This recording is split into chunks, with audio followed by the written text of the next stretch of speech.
Salut tout le monde, j'espère que vous allez bien, j'espère que vous êtes en forme. Aujourd'hui, je vous présente une vidéo que je voulais faire depuis longtemps. J'ai passé aussi beaucoup d'heures à la préparer. J'espère qu'elle vous plaira. Si c'est le cas, mettez un pouce bleu. C'est rare, je le dis en début de vidéo, mais je voudrais vraiment que vous mettiez les pouces bleus si ça vous a fait plaisir. Ça me ferait plaisir aussi. Ça serait la récompense d'avoir passé autant de temps sur cette vidéo. Sur ce, on est parti pour le top 10 de mes jeux préférés d'enfance.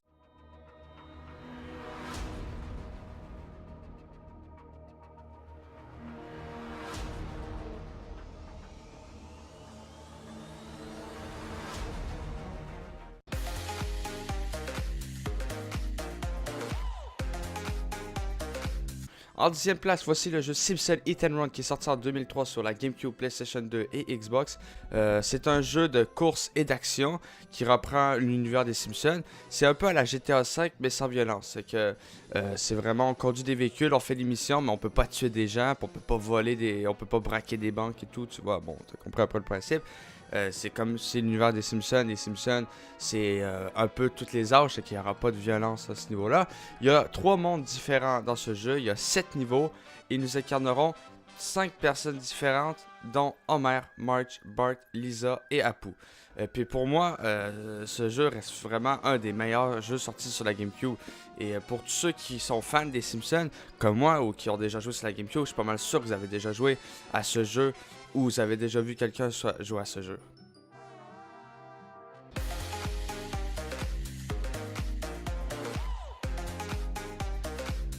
Alors à la 9ème place, j'ai choisi le jeu Super Mario 64. Je suis pas mal sûr que tous ceux qui ont déjà joué à la Nintendo 64 auront joué à ce jeu. C'est un peu comme Super Mario Bros sur la Wii ou etc. C'est un jeu mythique de la console.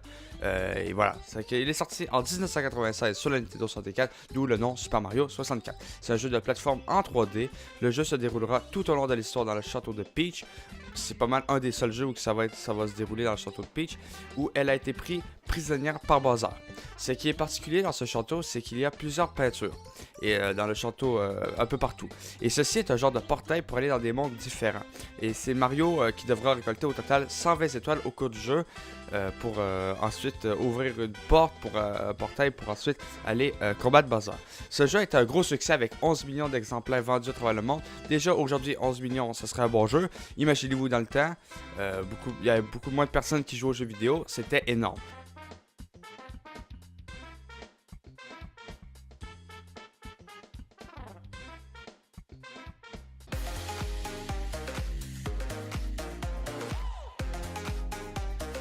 Alors en 8ème place, voici le jeu Diddy Kong Racing, sorti en 1997 sur la Nintendo 64, développé par Rareware. Plusieurs jeux dans ce top 10 ont été développés par ce développeur au passant. Et ce jeu est un jeu de course qui reprend le même principe que Mario Kart, mais à la version Kong. Moi qui est fan de Donkey Kong, Diddy Kong, j'ai vraiment adoré ce jeu. Et ce qui fait le charme de ce jeu, c'est qu'il y a des courses, mais pas qu'avec des cartes. Il y a aussi avec des avions et des hydroglisseurs. Et aussi, il y a des missions dans les courses. C'est pas tu fais juste une course, essaie d'arriver premier. Non, il y a des missions. Des fois, il faut rattraper. Il va y avoir des sous au travers de la map. Il va falloir les attraper, il va falloir les récolter. Tant. Des fois, ça va juste être des courses, mais il y aura plein de missions. Et c'est ça qui différencie ce jeu des autres jeux de course. Et cela augmente aussi la durée de vie du jeu, car il est assez long à finir.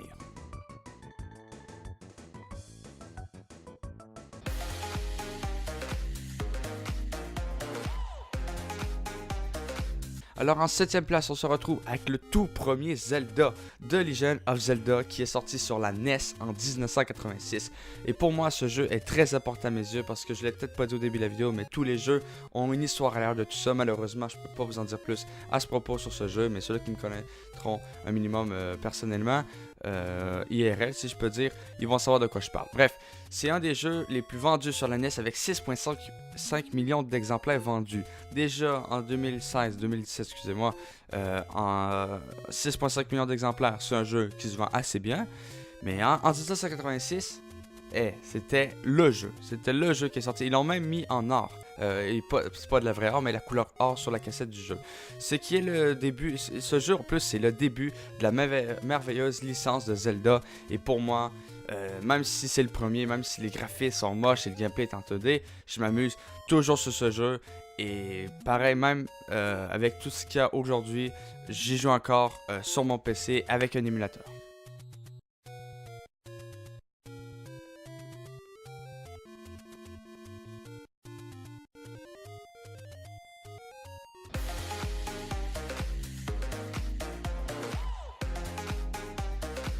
En 6ème place, voici pour moi le meilleur jeu de la console, Crash Bash, sorti en 2000 sur la PlayStation.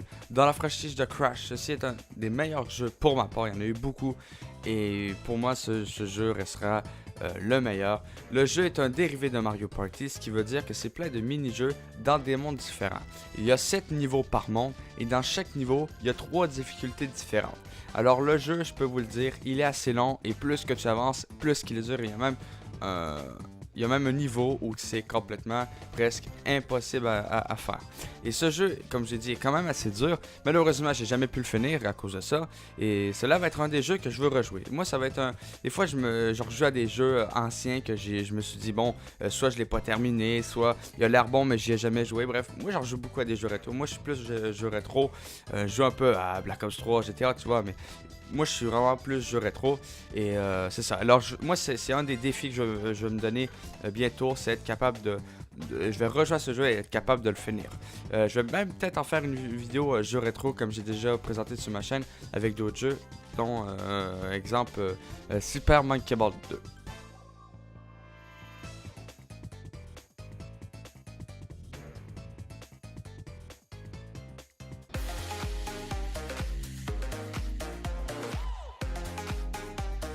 Alors en 5ème place, nous nous retrouvons avec le jeu Zelda Mash qui est sorti en 2001 sur la GameCube, Xbox et PlayStation 2. Ce jeu est un jeu de combat motorisé, ce qui veut dire que c'est un jeu de combat mais avec des autos. C'est un jeu assez fantastique, si je pourrais dire. On peut incarner plusieurs personnages comme un canard, un extraterrestre, un vampire, un crocodile, etc. Le but est tout simplement de tuer les autres véhicules avec les armes que tu trouves dans des boîtes un peu partout dans la map. Le jeu se divise en 16 niveaux dans 4 univers différents. C'est que il y a 4 niveaux dans chaque univers, ce qui veut dire 4 univers, 16 niveaux. Il y a 3 modes de jeu. Il y a comme le Crash, qui est tout simplement le jeu normal, soi-disant tu tues des ennemis et avec des armes que tu trouves un peu partout, tout simplement. Il y a aussi le mode drapeau où il faut capturer 3 drapeaux sur les drapeaux qui se promènent un peu partout dans la map. Il y en a environ 5-6, je ne sais pas, j'ai pas compté. Il faut que tu sois capable d'en récupérer 3 et il faut que tu les ramènes dans une base sans se faire tuer. Parce que si tu te fais tuer, tu perds les drapeaux et il faut que tu ramènes 3 drapeaux one shot. Il y a aussi des courses, bon les courses c'est des courses tout simplement, où tu peux aussi détruire les chars etc. pour pas les faire reculer mais les faire retarder. Ils ont aussi remasterisé le jeu sur la PlayStation 3 et PlayStation 4, mais franchement, j'ai vraiment été déçu car ils ne l'ont pas remasterisé. Ils ont fait un peu comme sur Modern Warfare remasterisé, mais encore pire, ils ont changé plusieurs règles et pour moi, ce n'est plus le même jeu.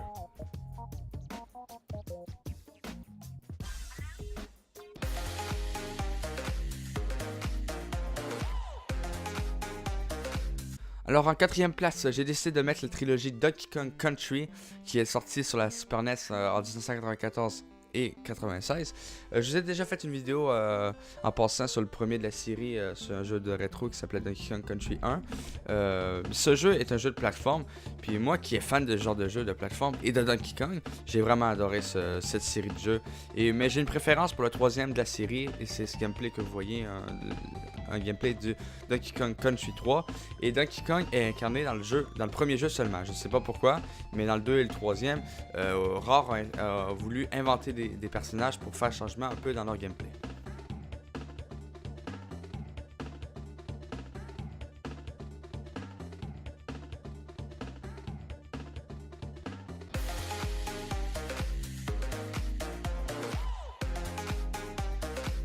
Alors, dans le podium, en 3e place, pour moi, c'est un jeu significatif. Et même si cela est un jeu de course, pour moi, c'est plus que jeu de course parce que cela fait partie de mon enfance.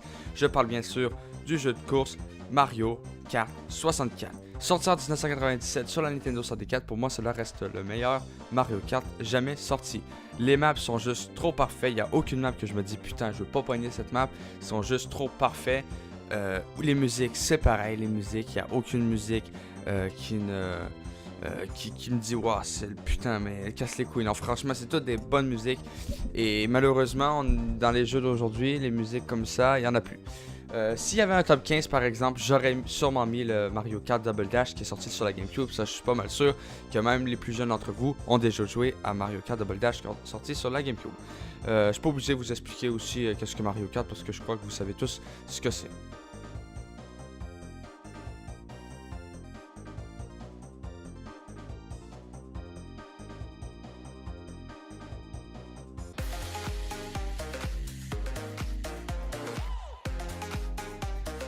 Voici maintenant mon deuxième jeu préféré au monde, Donkey Kong 64. Comme je l'ai dit plus tôt dans cette vidéo, je suis fan de Donkey Kong et ce jeu est tout simplement magnifique.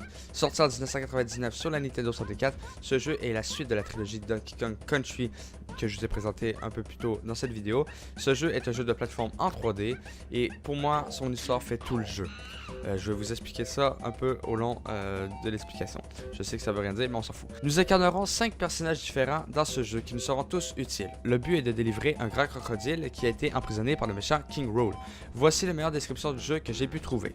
Alors l'essentiel du mode solo implique la collecte de différents objets tels que des pièces, des bananes, des armes, des clés et des plans.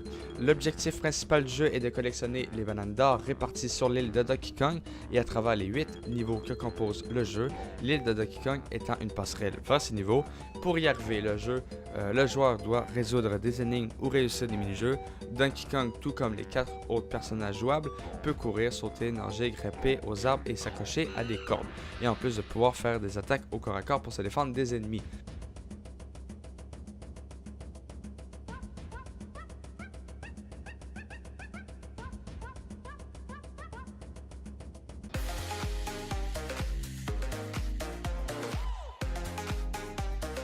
Voilà, on est déjà rendu à ce fameux jeu. Ce jeu qui, pour moi, reste et restera toujours le meilleur jeu de ma vie. Ceux qui me connaissent un minimum sauront déjà de quoi je parle. Je parle bien sûr de The Legend of Zelda Ocarina of Time. Jeu qui est sorti en 1988 sur la Nintendo 64. Pour moi, ce jeu a beaucoup de valeur sentimentale et c'est l'un des rares jeux où on ne trouve aucun défaut. Pour moi, l'histoire est juste magique. Les graphiques aussi ça passe, même si c'est pas les meilleurs qu'on voit. De toute façon, c'est pour les jeux en 1980. Les graphismes aussi, surtout pour cette époque, sont juste magiques, sans parler des musiques. Les musiques, j'aime tellement les musiques que j'en mets même dans mes vidéos. Vous l'avez peut-être pas remarqué parce que vous les connaissez pas, mais j'en mets parfois dans mes vidéos parce que les musiques sont tellement juste magiques. À chaque fois que j'entends une musique de Zelda, ça m'a refait penser à moi quand quand j'étais petit, je jouais à Zelda Ocarina of Time et tout. Ce qui fait aussi la beauté de ce jeu, c'est qu'on joue Link enfant et adulte. Bref, je vous raconterai pas l'histoire du jeu, cela me prendrait 1 heure. Mais si vous n'avez jamais joué à ce jeu, vous avez vraiment manqué quelque chose dans votre vie. Tout le monde qui a déjà joué à ce jeu pourra vous le dire. Et pour moi, même encore aujourd'hui, j'y joue encore. Je le passe encore le jeu et je le connais presque par cœur. J'y ai passé au moins 15-20 fois le jeu et même encore là, je m'amuse autant et j'y rejoue à chaque fois.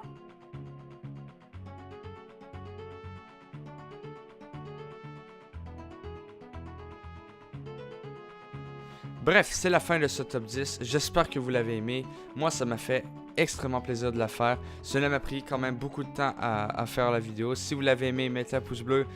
Dites-moi aussi dans les commentaires de cette vidéo s'il y a des jeux que vous avez déjà joués dans ceux que je vous ai nommés. Et dites-moi aussi votre jeu préféré. Bref, sur ce, on se laisse et on se retrouve pour une prochaine vidéo. Ciao tout le monde!